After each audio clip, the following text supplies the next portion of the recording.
devils and people, disembodied spirits that work through people, that look to interrupt everything you got going on. And I thought, ain't that the truth? They look to interrupt everything you got going on. They work through broken people. It's the only way that they can work through a vessel is if it's broken.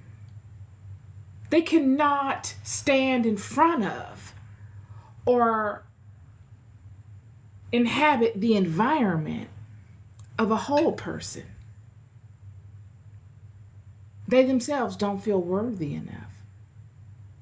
They stand outside the door, outside the gate. You see, they must be allowed in. They cannot take it upon themselves to breach the gate unless they are invited in or unless the gate is broken. This is a spiritual gate or a physical gate. It doesn't matter.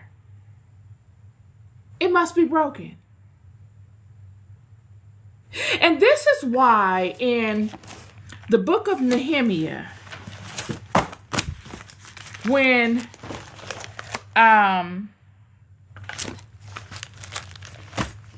it was spoken to how, verse 17 of chapter 2, then said I unto them, ye the distress that we are in, then said I unto them, ye see the distress that we are in, how Jerusalem lieth waste, and the gates thereof are burned with fire. Come and let us build up the wall of Jerusalem, that we be no more a reproach. This is it. The book of Nehemiah Nehemiah is conveying to them that he sees the distressed state of the people. Just as today, the people are in a distressed state.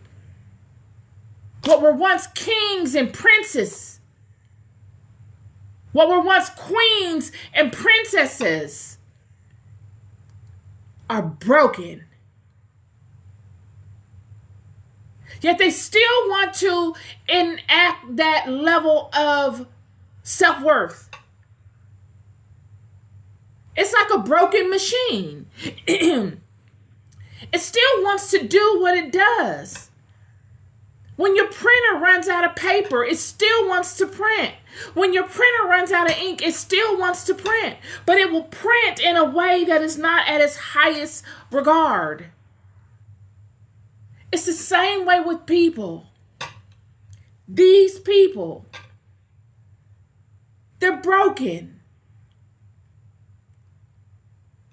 And the gates thereof are burned. The whole gate has been burned. They are laid waste. They are wide open. They're wide open to anything that's sparkly and fancy. They're wide open to anything that the Gentile nations, the foreign nations, find worthy. They have forgotten the law of their own house. They have forgotten what is worthy to them.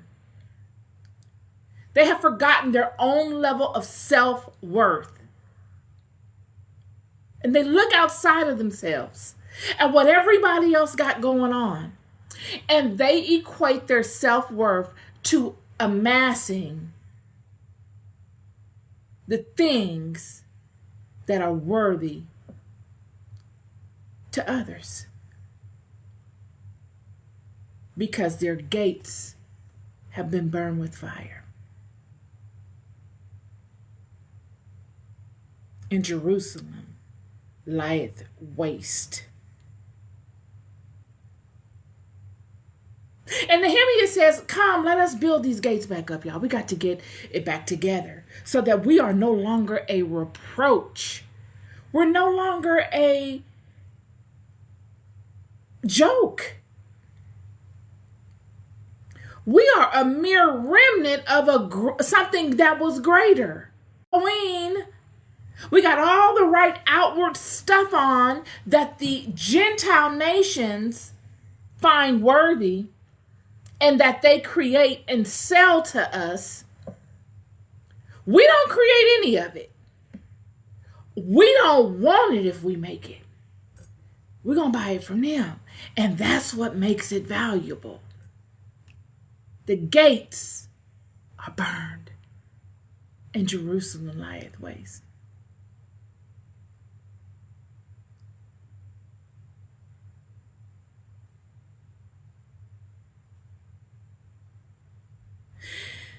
Verse 18.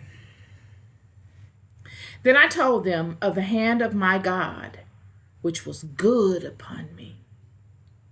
Woo! As also the king's words that he had spoken unto me. And they said, let us rise up and build.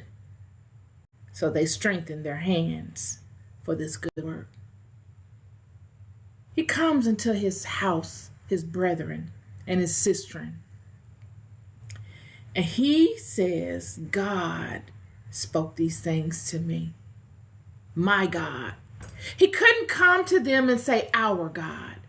Because at this point, the gates had been burned with fire, and Jerusalem lieth waste.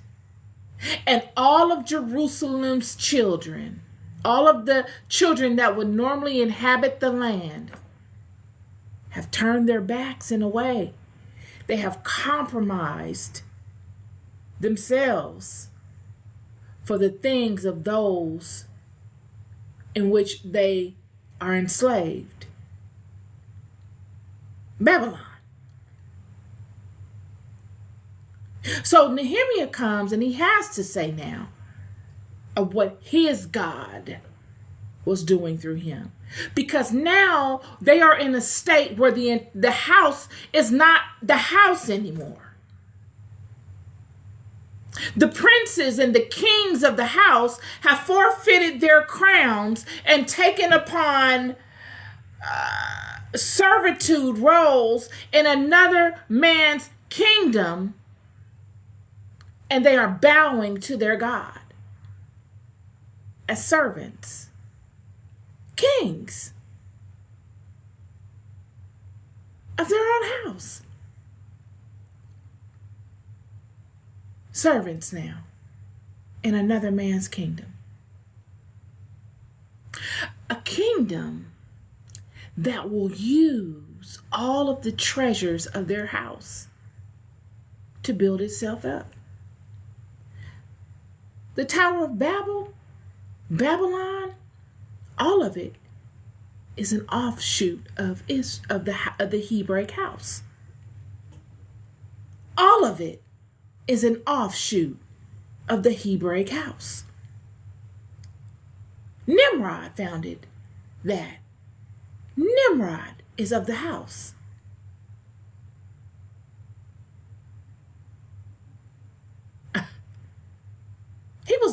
He coveted the knowledge. And any wise person looking at this story can understand how that did not serve him. And generations have come and gone. And these children.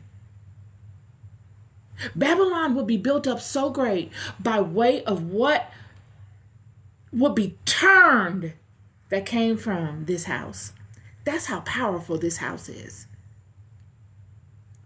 I know many of you, there are some that align to the ideologies of Babylon and all of these different things. Babylon is an offshoot of the Hebraic house by way of Nimrod. The mingling of what is righteous with what is an abomination is Babylon. That was the Tower of Babel. It was not what they did that was wicked initially. It was the spirit in which they used to do it that was wicked. If you don't agree with me, I want to hear what you got to say, because I surely want to know. These things I have searched up and down, high and low. I've taken chances to get this baby. For real. And they weren't my decision initially. Wasn't like I said, oh, I'm going to go for it and I'm going to. No, I didn't do that. I didn't have the luxury of that. That's a luxury. I did not get granted that type of luxury. Yet the children are in Babylon.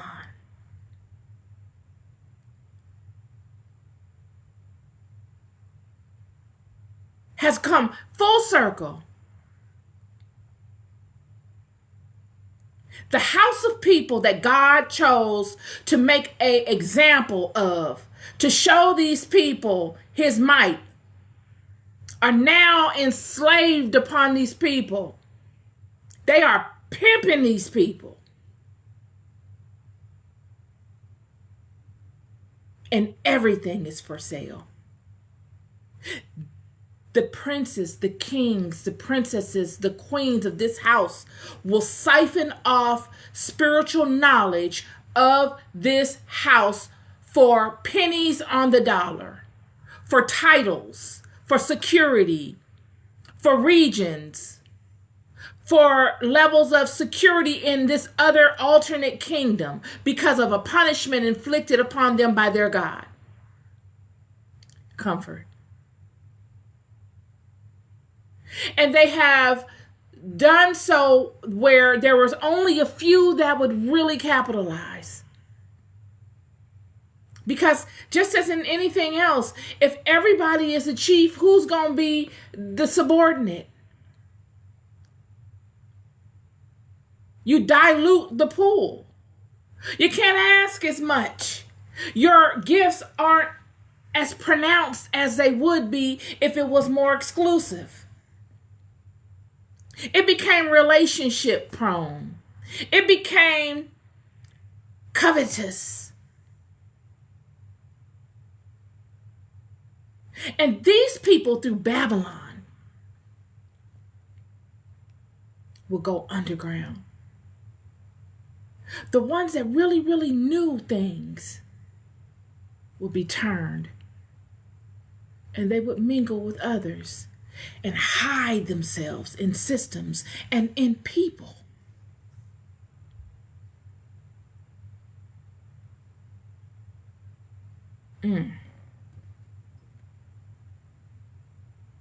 While the masses wandered,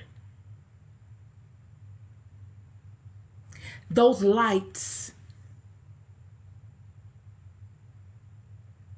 wandered. Even though they are not walking in their knowing, they still have a powerful light. And it is of this light, this solar energy, that is so valuable. In fact, whether the light comes into its knowing or not, it's powerful. Even in ignorance, it can be programmed and useful, multiplied amongst one another to serve the greater good of something else. And that is exactly what will happen. In Nehemiah